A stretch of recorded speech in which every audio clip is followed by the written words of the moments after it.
Good morning. Welcome to Planet Mojo. This morning, I'm going to give you a garden walk.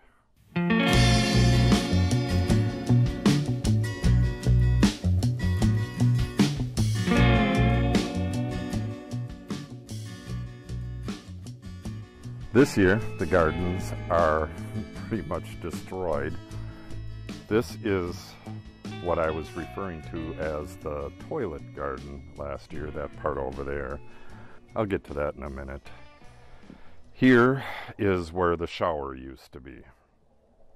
What I did, we had two really nice clematis that were growing on the framework for the shower. It was just beautiful back here. But the shower had to come out. The ground heaved and was breaking it, and it was getting rotten and stuff. So the shower had to come out, and we're going to be relocating it anyways. But I bought these two trellis pieces to run these on until I could figure out what the heck to do with these two here. And now I'm thinking I'm gonna dig them up in the fall, cut them right back to ground level, dig them up, and I'm gonna move them out front. So I'm not even gonna do a temporary one. I'm gonna move this stuff over to the front and connect it where they're going, and just leave this be for this year. This is all gonna be dozed out, so the garden was completely moved. If you've seen the earlier videos, there's a couple volunteer flowers still left.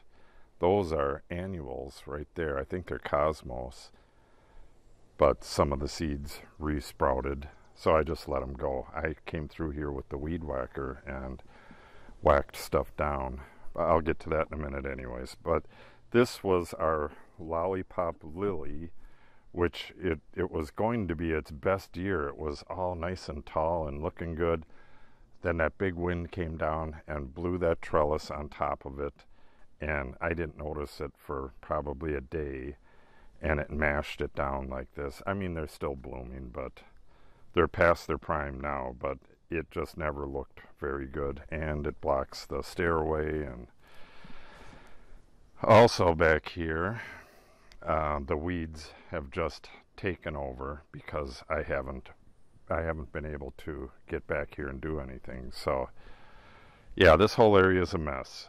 So we're starting with a mess, and it doesn't really get messier, but everything's in transition, so not a whole lot of really cool stuff to look at quite yet. So these, I'm not sure.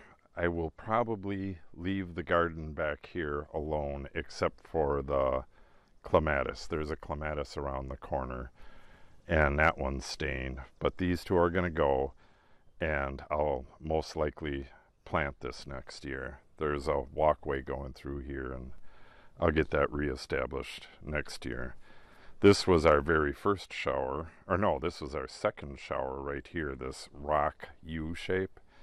We had wood posts coming up, and that was heated with 4 125-foot long hoses, which we still have somewhere.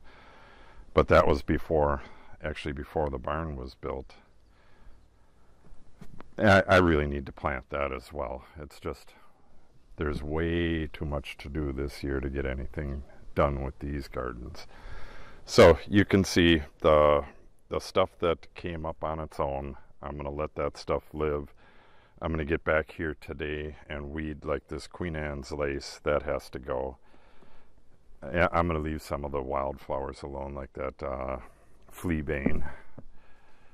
Don't really matter if it's there, but I absolutely have to get rid of this mustard. This wild mustard needs to be whacked again before it can set seed, because that stuff's really invasive. This is that big purple columbine. It was really big and nice. So what I did was I cut the top off of it once it was dried out, and I collected the seeds. I'm going to plant the seeds. I'm going to toss them here and there along the roads in the woods. Really, really cool looking. This is one that I missed. I transplanted pretty much everything here, and these might have come up from seed. The Rudbeckia seeds real easy, so I don't know if I'll transplant those or not. If I have any open spots in the ditch gardens, I'll do that. I'm going to move these big tubes out of here today, and while I'm doing a big cleanup over here, we have people coming over, so the place is just a mess from the construction and all the other stuff going on here. So this garden, like I said, is getting weed whacked. I'm going to, as soon as these are done blooming, that is just gorgeous. I didn't even see that last year. But now it's got to go. When these are done blooming, I'm going to mark them, get in here, clear this out a little bit so I can see the ground. I'm going to mark where these are, and I'm going to dig up the bulbs and put them in some moist sawdust, and I'm going to plant them elsewhere next year. This is all going to be gone real quick. This is going to, toilets getting moved, and we're getting a bigger tank put in here real soon. This seeded itself, so I just let it go. Fleabane and more Rudbeckia. The Rudbeckia will pop up everywhere, and I just let it go. If it'll be right in the middle of an area, and I'll just let it go. And then next year it might get mowed. And that brings us to these lilies. I transplanted these early last year. If you've seen those videos, they are doing fantastic. This whole area right through here is all the ones with the tag on them, and this one where the tag fell off. This is all purple love grass, which grows into, I think it's maybe 18-inch roundish kind of a grass plant that turns really cool looking purple, and then in the fall they break off and roll away because it's a tumbleweed, and they'll grow in straight gravel and sand and can handle road salt and drought, and so it's a real nice plant for this area. I'm hoping they get established well. A couple of them are doing really well, like over here, and this one here. But again, we'll see. The ones I planted on this side, I don't know. Some are doing okay, some aren't. That one's doing just fine, and that one, I think it's dead and gone. Some of this is other grass too. Like you can see, that one is real thin. Then in here, I got a couple where you can see the tags. I got some prairie drop seed growing there. That's the prairie drop seed. I got to get in here and weed every couple days because all this other grass, it becomes very confusing very quick. These will get 2-3 feet in diameter. So this is way too much for this little area, but I don't know if any of them are going to make it. So again, it is what it is. I'm hoping if even one of them grows, it'll take up a big round area, and it looks like an inverted bowl, nice and round, and it people say it smells like buttered popcorn. And it is a grass, of course. These are doing really well. This is bottle brush grass. I got them under here, throughout there. Once these lilies die back, these should give some interest in this area. Yeah, and these are reseeding themselves. These, I think that's Cosmos, but can't tell you for sure. So having planted grass here, it's all perennial grass, so as with any other perennials, not a whole lot happens the first year. There's one right there, I believe. I'm not even sure what some of this stuff is. This might be side oats, it could be a little blue stem. kind of looks like little blue stem over there. But we'll see. I'm also going to throw down seed in the fall, so hopefully what I need is for this to get completely packed with natives to choke out the weeds. That's a little blue stem right there. That's a good one. That'll fill in this whole area and get, oh, and that's a cat. That's tater cat. That's a little blue stem as well over there. I ran out of the spikes, so I obviously quit using them. That's little blue stem as well, and so is this. So this area will fill in with little blue stem. Should do quite nice.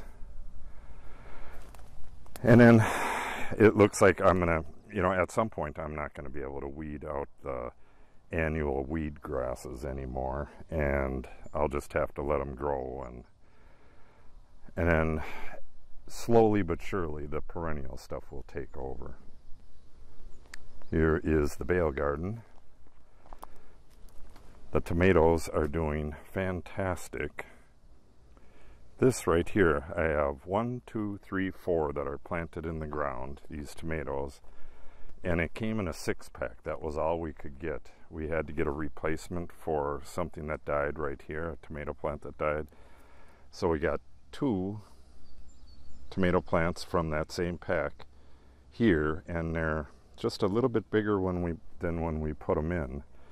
And those are the ones in the ground. So there's a big difference between tomato plants from the same pack from this bale to the ground. But this was kind of a piss poor bale. It was really loosely packed, and I mean, you can step it down to like 2 inches if you wanted.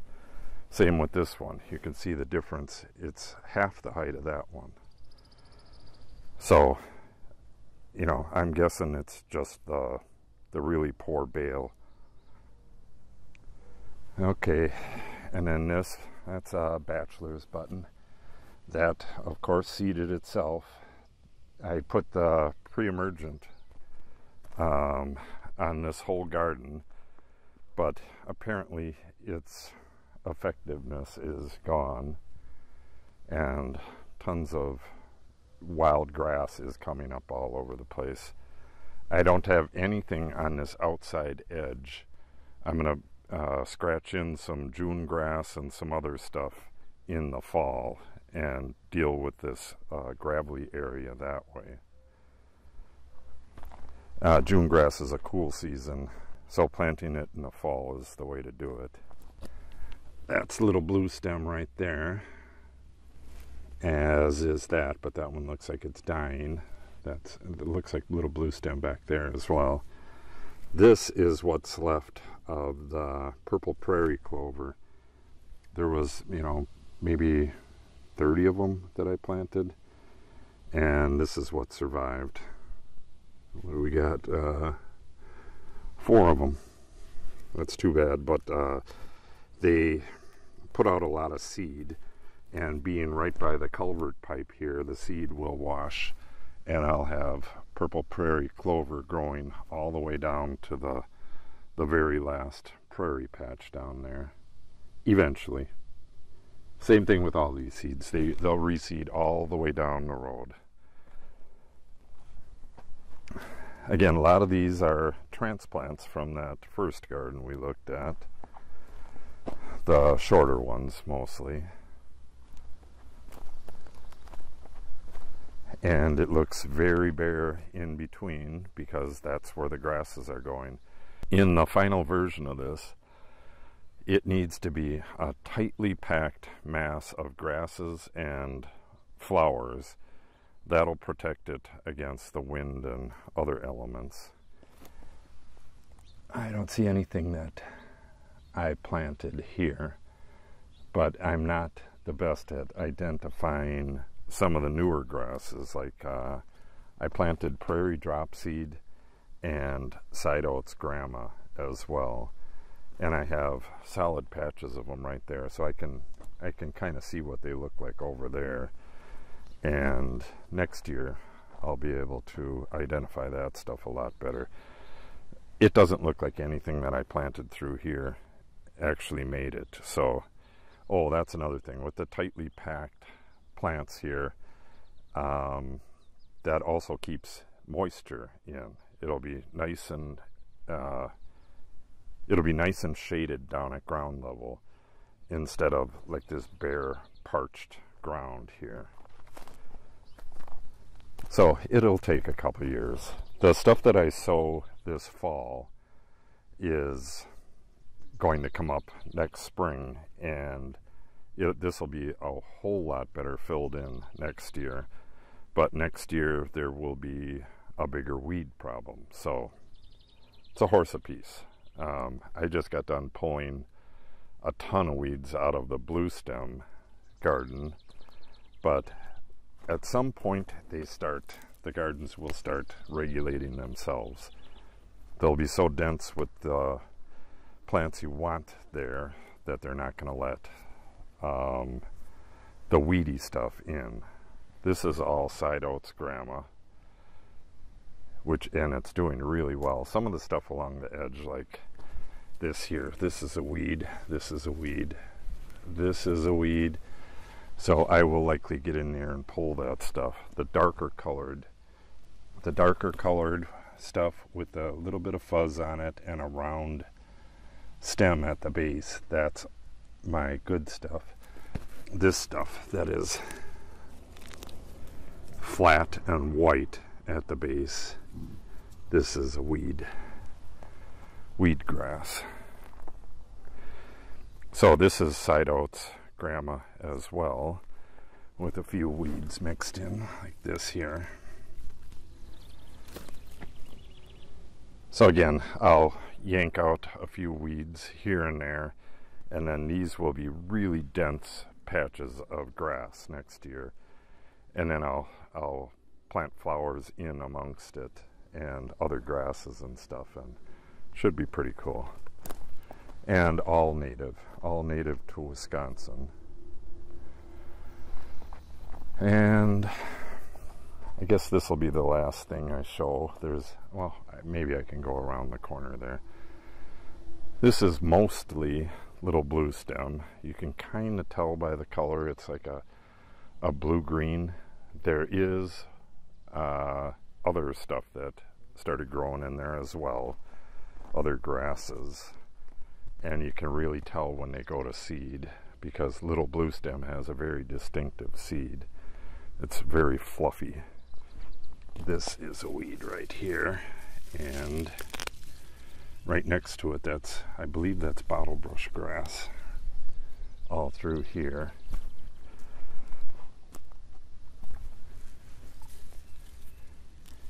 It's pigweed. Definitely don't want pigweed in here.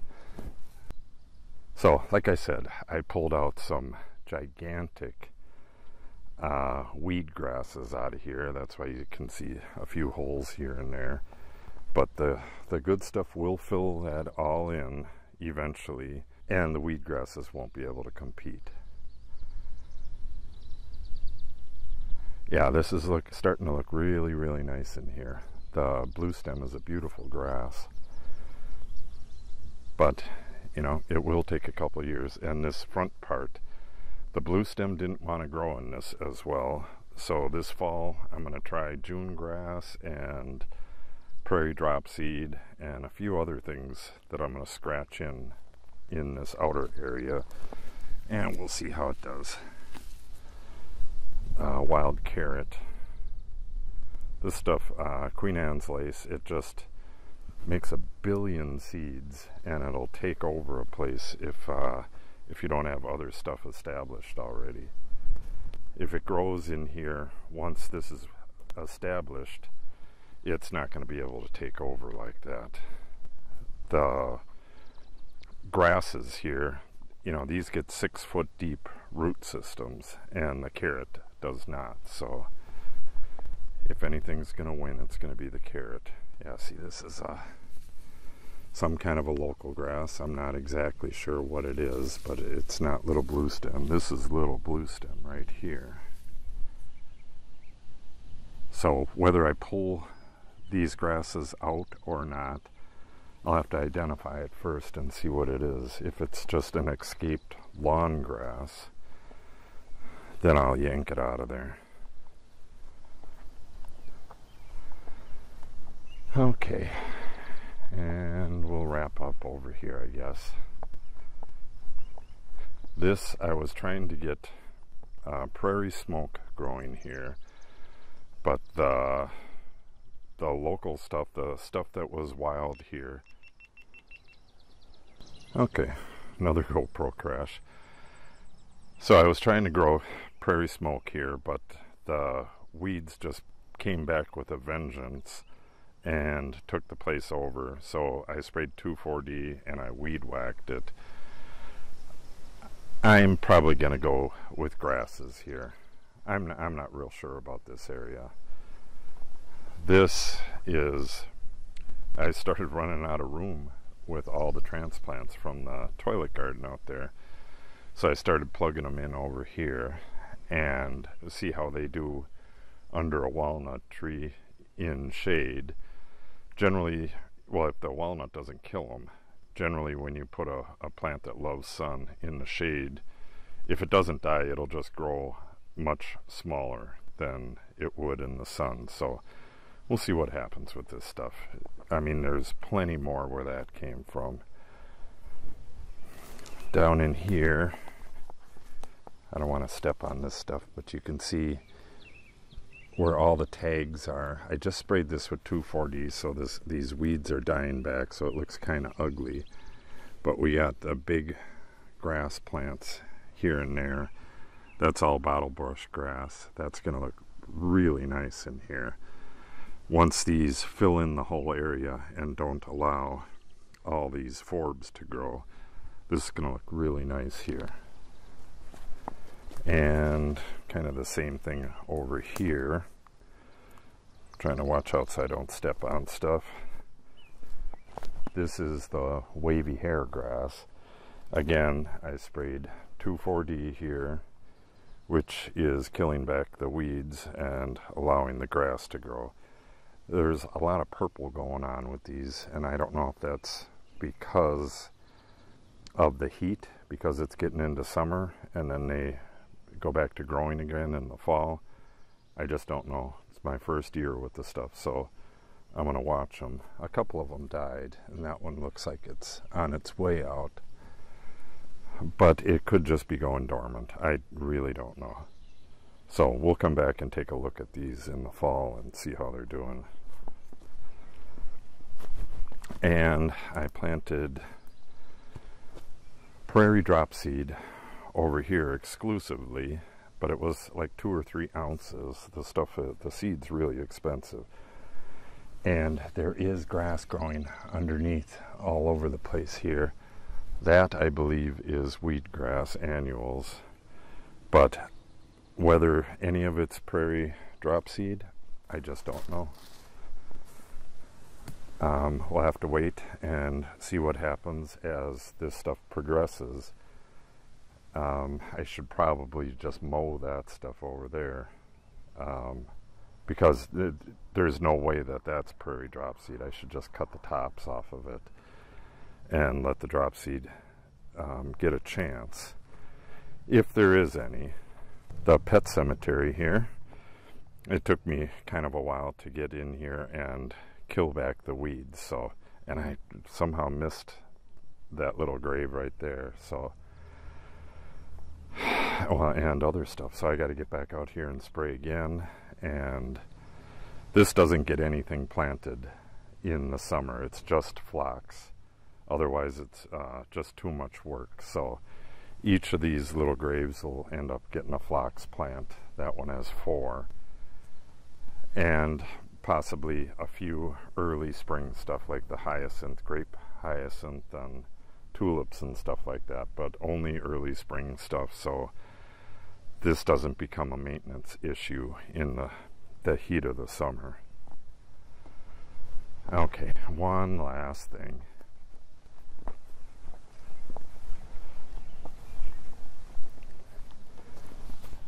hens and chicks. I planted this 8 years ago. I just pushed some peat into this crack here and popped it in there along with the peat that it came growing in. It didn't have any moss growing on it or anything. This was just freshly pushed out of the woods. This was from when they built the road here. They jacked it out of the side of the cliff and they dumped all the rocks right back in here. You could still see some there. So when we had this road made, it was right there, and the guy pushed it up into the lawn along with those there. So yeah, this thing, it goes to the seed every once in a while. It gets a long tall stalk. Not every year, but yeah, it's pretty amazing that this is still growing. Okay, I got a big day ahead of me. I gotta get this whole area here cleaned up, and I'm actually gonna tarp the top of the addition because we have company coming over and we'll need the area for shade and stuff. So I'll wrap this video up here. If you have any questions or comments, make sure you put them in the comment section below. If you're new to the channel, make sure you subscribe and click on the update icon so you're notified when I post new videos. Thanks for watching and have a great day.